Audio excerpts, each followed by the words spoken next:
Morning everyone. I'm Maseko Mudises. I'm one of the business leaders from Let's Go. I'm standing here with my amazing, wonderful PFP partner. The first time I heard about PFP was a couple of months before we started.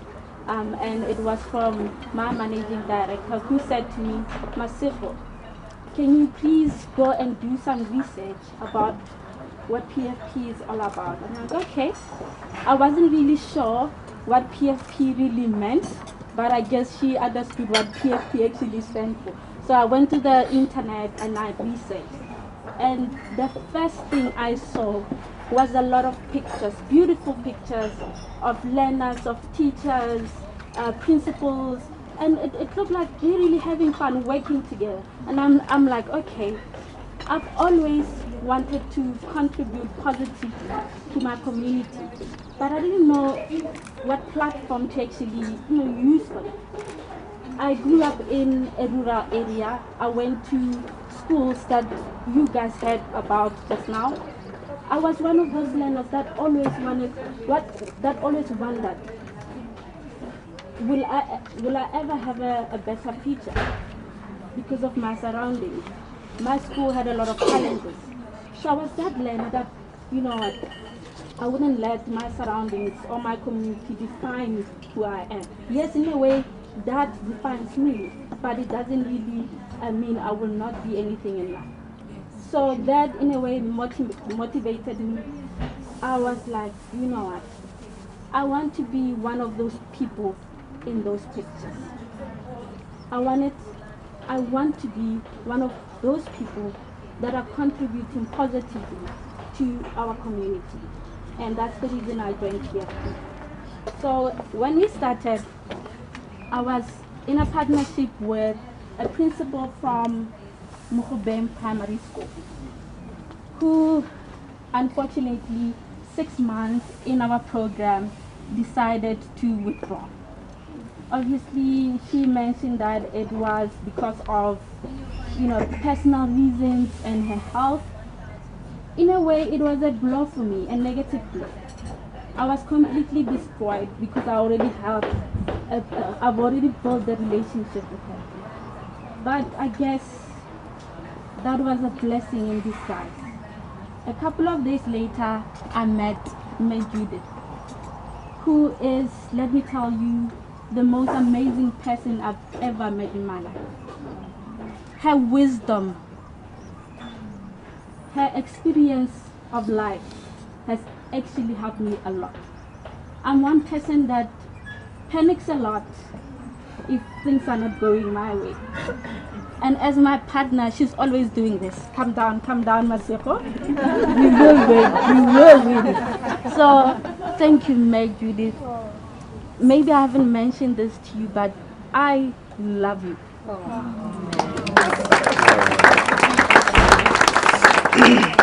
Right, as Maseko has mentioned, I'm Judith Mkize, the principal of Munsieville Extension for Primary.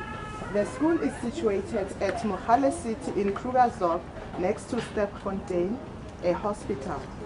I joined PFP in 2015 while I was still a principal at Gold Primary with my partner. Unfortunately, she passed on, Anna Marie Russell.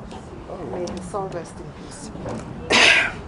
Right, and then in 2016 I moved to Munsieville Extension for Primary School. It is a mobile school with 37 classrooms. The school caters for 1,087 learners currently, with a staff of 25 educators and 4 PS staff. This is a beautiful school, guys. It might be containers. It might be something you guys are not used to, but it is actually a very beautiful school. The surrounding, really, her people, her staff is actually taking care of whatever little they have. Our school is classified as quintile at quintile 5, which that on its own is a huge challenge. So we are not getting enough support from the government. So in other words, we don't have enough resources. So yeah, that's what we had to really work with, the little that we have. Together with our stakeholders, I will always say ours or we, because I believe I'm part of the school. Yes, I am part of the school. Yes. Everyone treats me like I've been at the school for the past 10 years, and the school is only 3 years old. So yeah, we actually spend a lot of time looking at the school challenges. And yes, there's a lot of school challenges like infrastructure. It's not even existing. We don't have any computer labs. We don't have a library. We basically have nothing. The only thing that I can say is an infrastructure is a little trolley that we call our trolley library. It basically has like less than 100 books in it. That's all we have as our learning resources. Okay, so that on its own is a negative impact when it comes to learner education and progress into other stages. So what we did was, okay, out of all of these challenges, what are the main ones that are really affecting us the most? And we said, our school is there to build and produce learners that will be something in the future. So currently, we are not doing that because we don't have learning resources. Our learners cannot spell. Our learners cannot read. Our learners cannot write. How can you really progress in life if you can't do all of those basic things?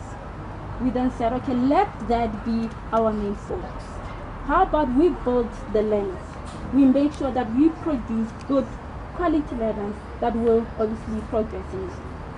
Okay, so inspired all of these challenges, we've got wonderful educators. We've got a wonderful principal. You should see her and her staff and the kids. That's a family. The kids, when they get into her office, they feel at home.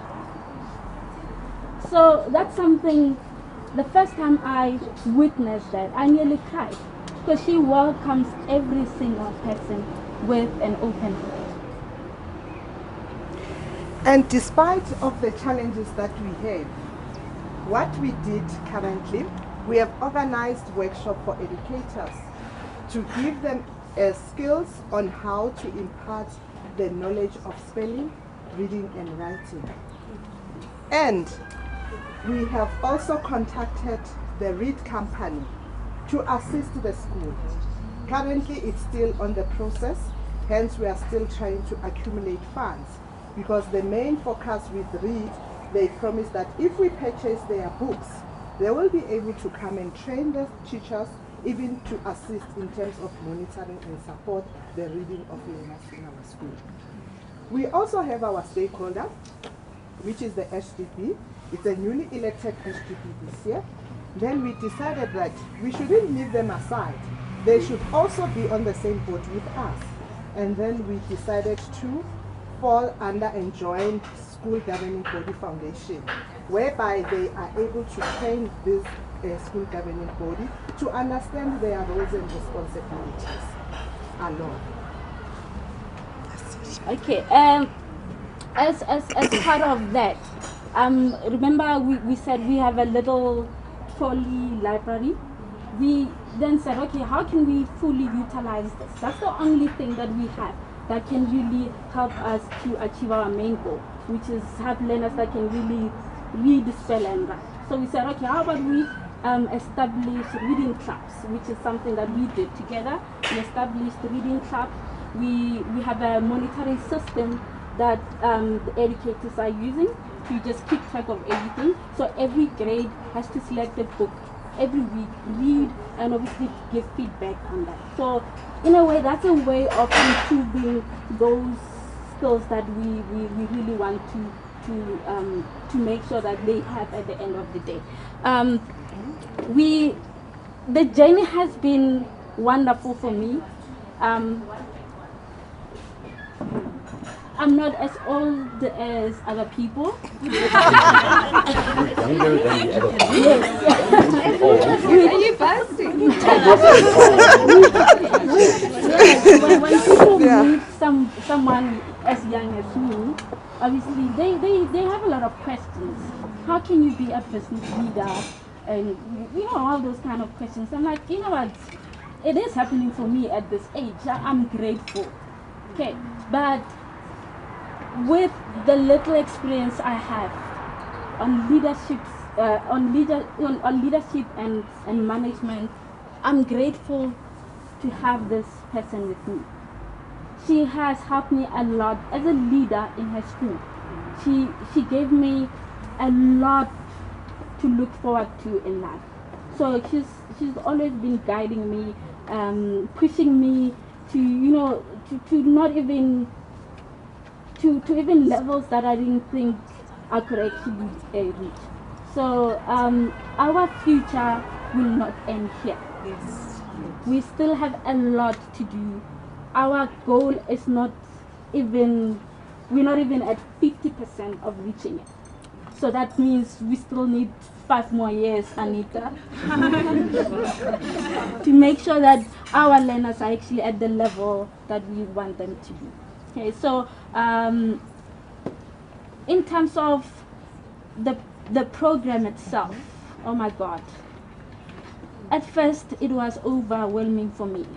I mean, traveling, getting to COP meetings, getting to coaching sessions with Anita, getting to meetings with Judy was a huge challenge for me. But what kept me going was the learners. You have even the picture of our learners here, the learners. I always remembered, I'm doing this for the learners. Yes, I am benefiting from the program as a leader, but this is for them to have a better future. Okay, so I learned a lot from you. Thank you, Anita. Yes, we have learned a lot from the different workshops that we have attended. Flawless consulting, it was also an eye-opener on my side, that as a leader you cannot always decide, you need to consult. Time to think, whereby you need to make your environment a thinking environment. I've learned that a lot. And community building, it tells that you cannot work on your own. The school cannot stand on its own. Parents need to be involved, and they need to have a vision and mission in terms of how to go about progressing in the school. So there's a lot that has happened in our school. We have different corporates that have come to our school. People from Sunside, sanitary pads, reusable pads, they are there in our school. So even the library that we are talking about, even though it has more learner books, but it does assist in terms of learner performance. So the journey doesn't end here. That's where it begins from today. Thank you.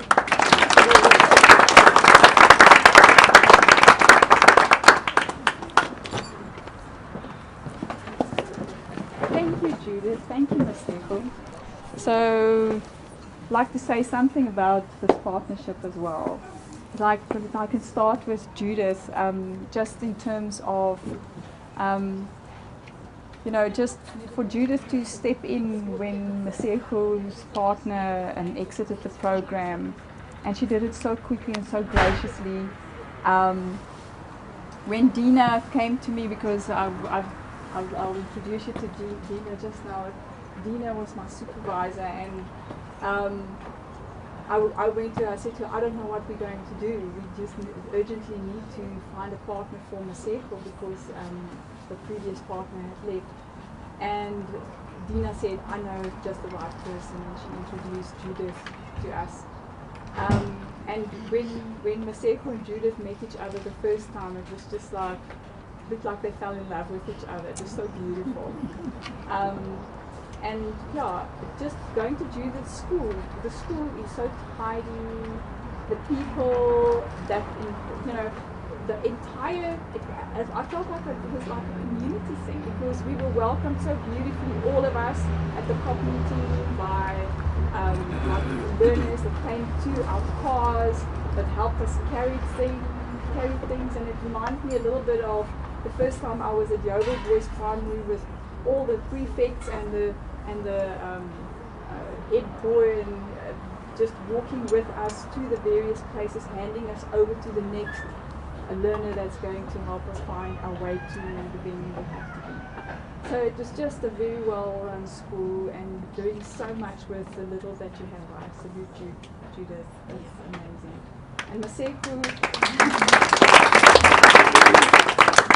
And Maseko, I think she's been described by some of the other partners as a little bundle of fire. Wherever she goes, it's just the energy that goes with it and the excitement and the enthusiasm and passion for what she's doing. Yeah, and just thank you for all those incredibly long kilometers that you've been driving and making the effort to go all over Johannesburg. Sometimes it takes her 2.5 hours to get to a meeting that she's there. So that level of dedication, I just really salute you. Thank you for that. Thank you. So we're going to have a short break now before we introduce the next two partnerships that's going to present. I invite you to enjoy some of the drinks on the table. I'll just check you a little bit early. More food and drinks are coming. Okay. Thank you.